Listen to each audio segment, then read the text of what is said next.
नमस्कार, prime news देख रहे हैं आप और आपके साथ मैं हूं अब्दुल समद इसरार। उत्तराखंड प्राइम में आप सभी का स्वागत है। चलिए खबरों की शुरुआत करेंगे। उत्तराखंड के मुख्यमंत्री पुष्कर सिंह धामी ने देहरादून में सीधी भर्ती के माध्यम से चयनित परिवहन आरक्षियों को नियुक्ति पत्र सौंपे। आपको बता दें कि पिछले 3 वर्षों में अब तक 23,000 से अधिक युवाओं को नियुक्ति पत्र सौंपे जा चुके हैं। इस मौके पर कार्यक्रम को संबोधित करते हुए सीएम धामी ने कहा है कि प्रदेश में पारदर्शी तरीके से भर्ती प्रक्रिया संपन्न हो रही है।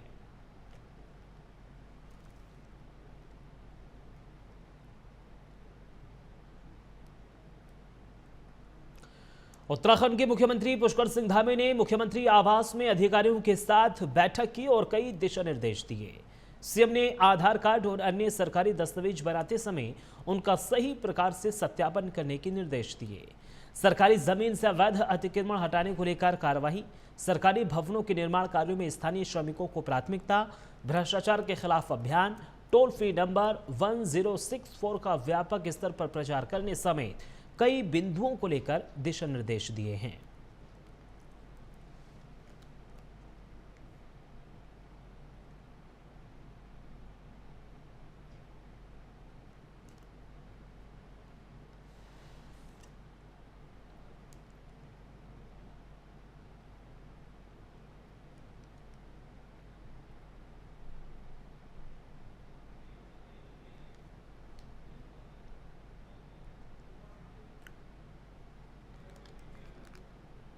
तो बीते दिन उत्तराखंड में संपन्न हुए इन्वेस्टर समिट में कई निवेशकों ने प्रदेश में निवेश की इच्छा जताई थी, जिसके बाद प्रदेश में लगभग 1 लाख करोड़ रुपए की ग्राउंडिंग भी हुई। इस ग्राउंडिंग को लेकर राज्य सरकार अब आने वाले दिनों में एक उत्सव के रूप में मनाने जा रही है, जिस पर कांग्रेस ने सरकार को अभी तक के निवेश को प्रदेश की जनता के सामने रखने और उस पर श्वेत पत्र जारी करने को कह रही है। अब इस पर बीजेपी ने पलटवार किया है। सरकार को पूरा अधिकार है कि वो कोई उत्सव मनाए, लेकिन 1 लाख करोड़ आया है या 2 लाख करोड़ आया है या कितना पैसा आया है, कितना इन्वेस्ट हुआ है, उस इन्वेस्टमेंट से राज्य के अंदर जो आम बेरोजगार है उसको कितना रोजगार मिला है, राज्य को उससे क्या लाभ हुआ है, इसके बारे में पहले सरकार को श्वेत पत्र जारी कर देना चाहिए। एक व्हाइट पेपर जारी करना चाहिए। सरकार को बताना चाहिए कि भाई राज्य में जो हमने इन्वेस्टर समिट करी थी, जिसके आयोजन में ही इतना लंबा चौड़ा खर्च राज्य के अंदर किया। मुझे लगता है कि कांग्रेस का ये राजनीतिक दिवालियापन है। जब 1 लाख करोड़ की ग्राउंडिंग हुई है तो इन्वेस्टमेंट प्रदेश के अंदर आया है, उद्योग लगेंगे, लोगों को रोजगार मिलेगा, प्रदेश को टैक्स मिलेगा, ये तो सामान्य व्यक्ति भी जानता है। फिर कौन सा श्वेत पत्र कांग्रेस को चाहिए। देहरादून में प्रस्तावित एलिवेटेड रोड की जद में नदी किनारे बसी बस्तियों के कई मकान आ रहे हैं, जिसको लेकर राजनीति भी खूब हो रही है। कांग्रेस पहले ही इनकी पुनर्वास की व्यवस्था के लिए सरकार से कह रही है, तो वहीं सरकार सभी को विस्थापित करने की बात कह रही है। ऐसे में बीजेपी के प्रवक्ता ने कांग्रेस के वरिष्ठ नेता हरीश रावत पर निशाना साधा। अभी तो काफल पार्टी की जो नकारात्मकता थी वो भी खत्म नहीं हुई और एक बार फिर रामनगर में पहुंचकर आधे घंटे का मौन उपवास रख करके उन्होंने जो है फिर लोगों को गुमराह करने का काम किया। इतना बड़ा झूठ बोलते हैं माननीय हरीश रावत जी मलिन बस्तियों के नाम पर कि एलिवेटेड जब रोड बनेगी तो लोगों को उजाड़ने का काम सरकार कर रही है एलिवेटेड के नाम पर। मुझे लगता है कि सरकार ने पहले ही इस बात के लिए क्लियर कर दिया है और श्योर कर दिया है कि जो लोग एलिवेटेड रोड की जद में आएंगे उनको बसाने का काम किया जाएगा, उनको चिन्हित किया जा रहा है और उनको बताया जाएगा कि वो कहां पर बसेंगे, उनको सुरक्षित स्थान पर भेजा जाएगा। और जो लोग और भी बाकी बसते हैं मलिन बस्ती के लोग, उन्हें भी किसी प्रकार की घबराने की आवश्यकता नहीं है। भारतीय जनता पार्टी की सरकार किसी को उजाड़ने में विश्वास नहीं रखती, बल्कि उनको सही जगह पर उनके स्थान पर उनको विस्थापन करने का काम करेगी। अगली खबर गदरपुर से है, जहां तिरंगा यात्रा निकाली गई। इंटर कॉलेज से लेकर बुद्ध बाजार मंदिर तक ये यात्रा निकाली गई और इस यात्रा को बीजेपी विधायक अरविंद पांडे के नेतृत्व में निकाला गया। इस यात्रा के दौरान गदरपुर के विधायक अरविंद पांडे ने कहा है कि भारतीय सेना विश्व में सर्वश्रेष्ठ है।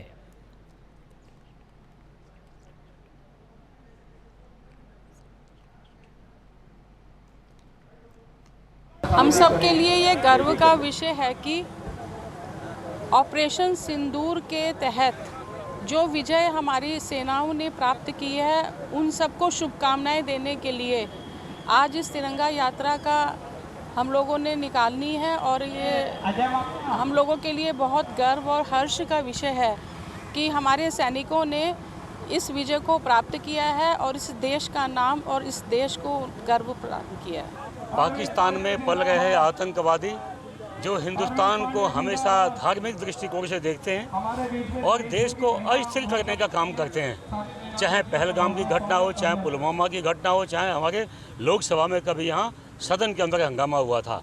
आज हिंदुस्तान की सरकार आम जनता के आशीर्वाद, आम जनता की बदौलत मोदी जी को देश का प्रधानमंत्री बनाया गया है। आज मोदी जी ने जन भावनाओं को सम्मान करते हुए और आतंकवाद का विरोध, हिंदुस्तान नहीं विश्व से आतंकवाद खत्म होना चाहिए, हमारे देश के प्रधानमंत्री जी ने, हमारे हिंदुस्तान के सैनिकों ने अभियान चलाया है और पाकिस्तान को मुंह तोड़ जवाब देने का काम किया है।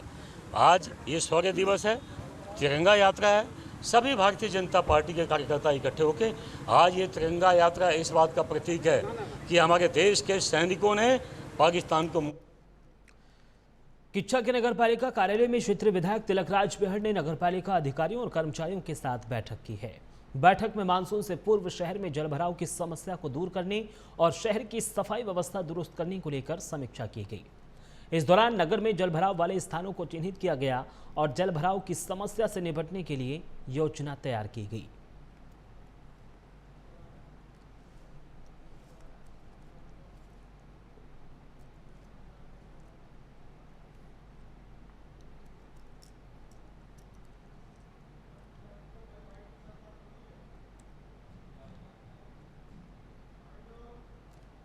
मानसून शुरू होने वाला है और प्री मानसून के लक्षण दिखाई दे रहे हैं और ऐसा लगता है कि 15 से 20 जून के आसपास मानसून आएगा।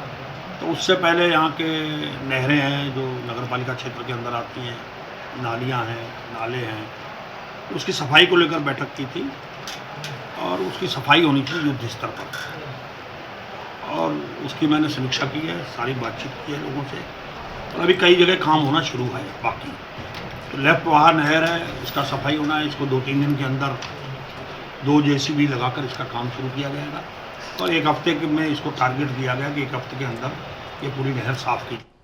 2020 में केंद्र सरकार ने NEP यानी नई शिक्षा नीति लागू की थी।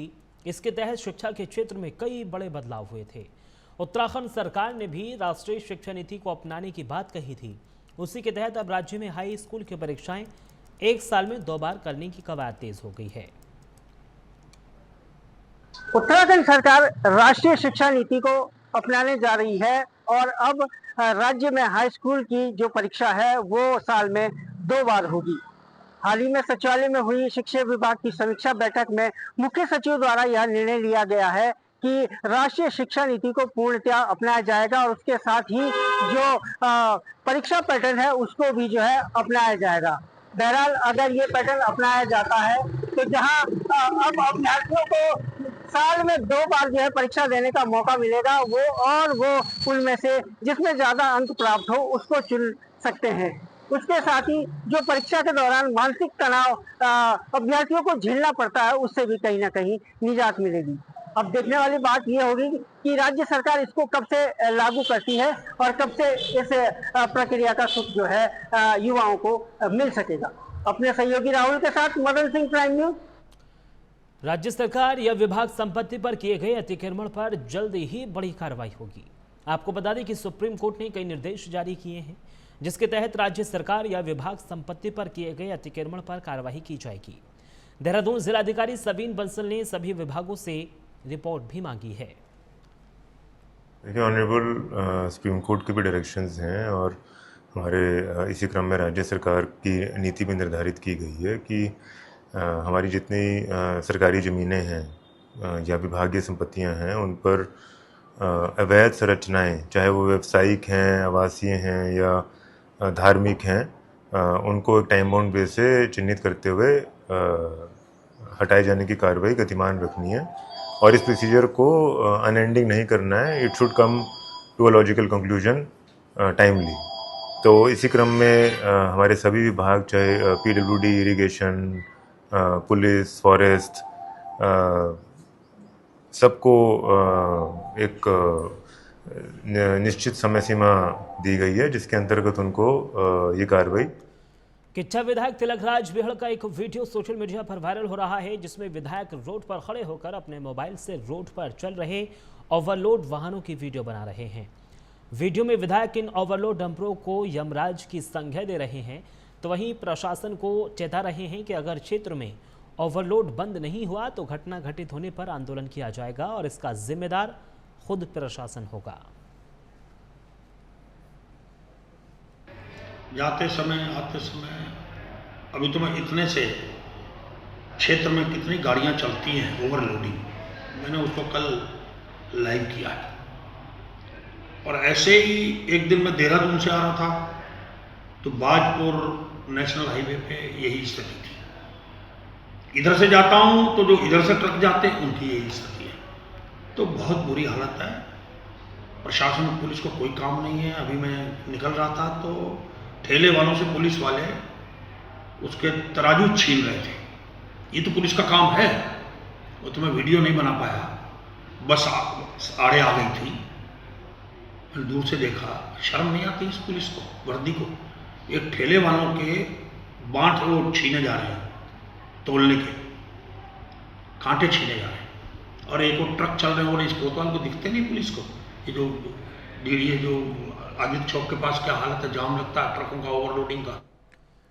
ऋषिकेश गुरुद्वारे से हेमकुंड के लिए पहला जत्था रवाना किया। हेमकुंड साहिब गुरुद्वारा के कपाट 25 मई को खुलने जा रहे हैं। राज्यपाल और सीएम धामी ने वाहनों को हरी झंडी दिखाकर रवाना किया है। इस मौके पर हेमकुंड गुरुद्वारे के पद अधिकारी JS बिंद्रा ने बताया है कि यात्रा की सभी तैयारियां और व्यवस्थाएं पूरी कर ली गई हैं और 25 में से श्रद्धालुओं के लिए हेमकुंड गुरुद्वारे के कपाट खोल दिए जाएंगे और श्रद्धालु दर्शन कर सकेंगे। साथ ही सीएम धामी ने सभी आने वाले देश विदेश के श्रद्धालुओं को शुभकामनाएं भी दी हैं।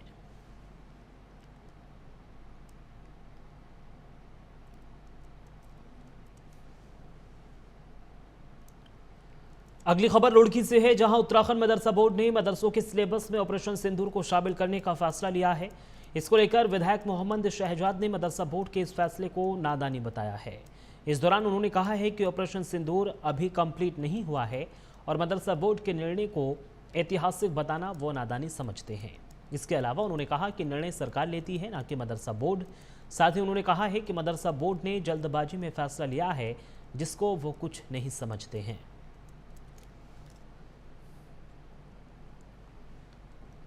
जो चीज़ अभी तक कंप्लीट नहीं है उसके निर्णय को ऐतिहासिक बताना मैं तो एक नादानी समझता हूँ।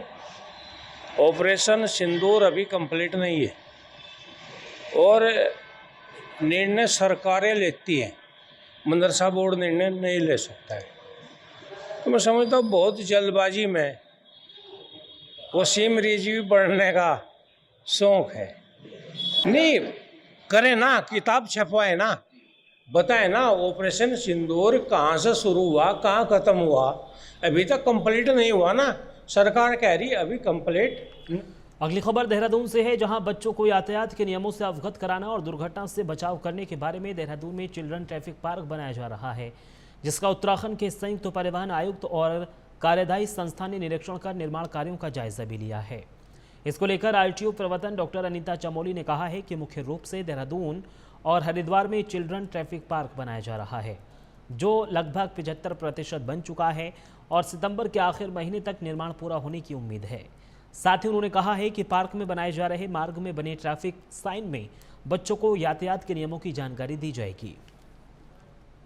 में अवेयरनेस क्रिएट कैसे की जाए ट्रैफिक नियमों के प्रति, क्योंकि जानते सब हैं लेकिन उसको फॉलो नहीं करते हैं।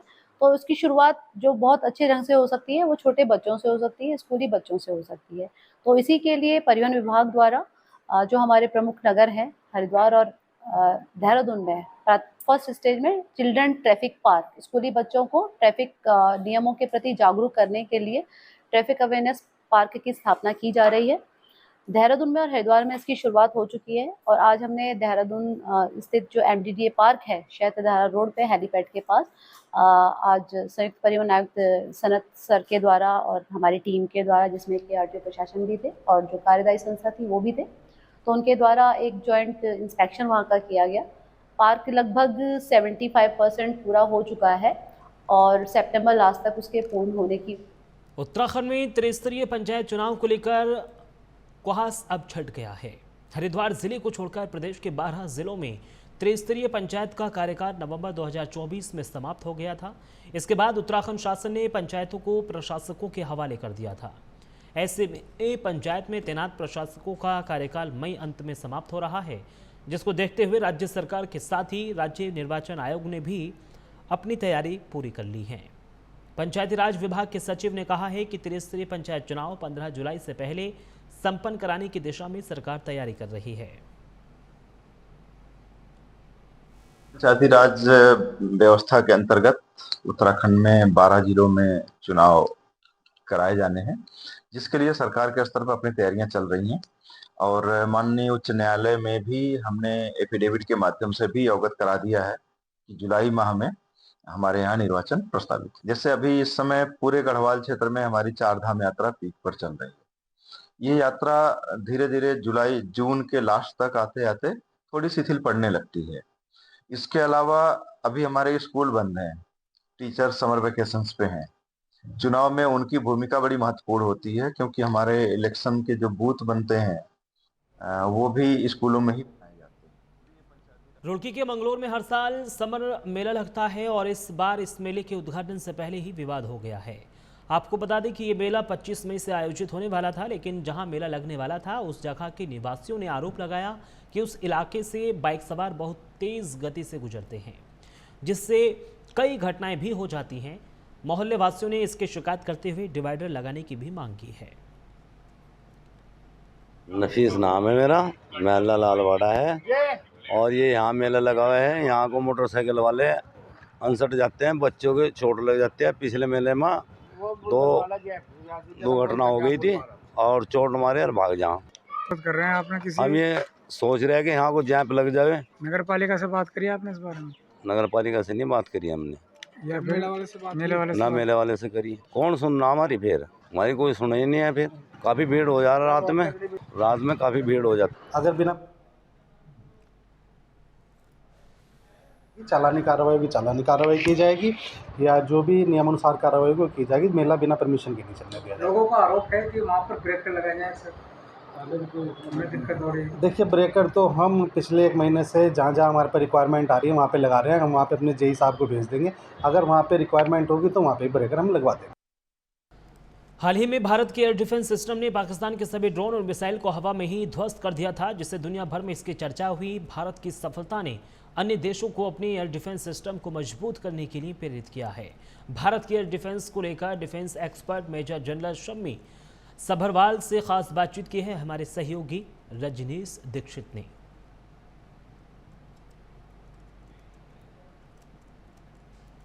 पूरे अंतर्राष्ट्रीय स्तर पर इस समय जंग छिड़ी हुई है कि कौन कितना अच्छा एयर डिफेंस सिस्टम बना लेता है। अभी हाल ही में भारत और पाकिस्तान के बीच जो सैन्य झड़प हुई उसमें भारतीय सेना ने जो अपना पराक्रम दिखाया है उससे पाकिस्तान के जो नापाक मंसूबे थे वो सारे फेल हो गए। अब अमेरिका ने एक ऐलान किया है कि गोल्डन डोम ड्रोन वो एक मैकेनिज्म डेवलप करने जा रहे हैं। डिफेंस सिस्टम है जो किसी भी आकाशीय हमला को रोकने में सक्षम होगा, चाहे वो मिसाइल से किया जाए चाहे वो किसी भी फाइटर प्लेन से किया जाए। इसको लेकर रशिया और चाइना भी सकते में है। हम समझना चाहेंगे कि कैसे डिफेंस सिस्टम गोल्डन ये काम करता है और क्या इसके इम्पैक्ट होने वाले हैं फ्यूचर में डिफेंस इंडस्ट्री को लेकर। इस मुद्दे पर बातचीत करने के लिए हमारे साथ डिफेंस एक्सपर्ट मौजूद हैं। जनरल शम्मी सभरवाल सर, बहुत बहुत स्वागत है आपका prime minister. Thank you.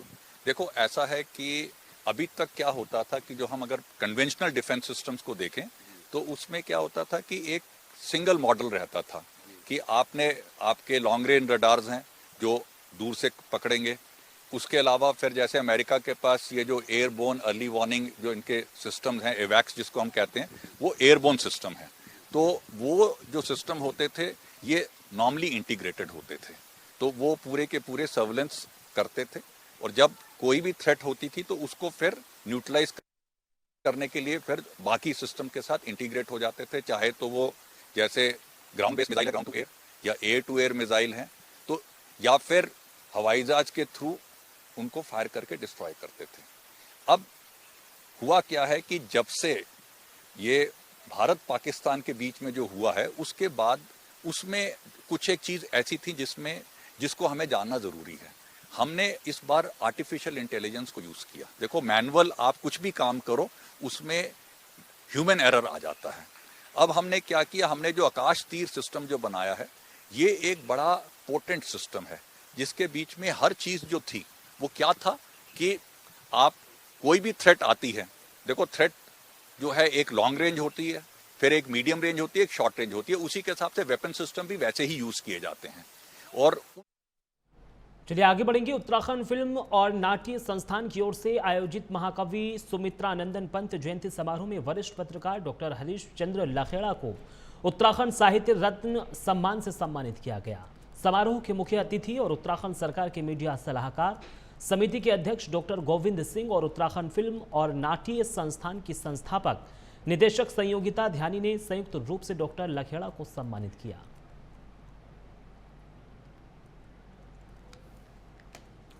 Uttarakhand prime में मेरे साथ सिर्फ इतना ही। देश और दुनिया की तमाम बड़ी खबरों के लिए आप बने रहिए प्राइम न्यूज़ के साथ। नमस्कार।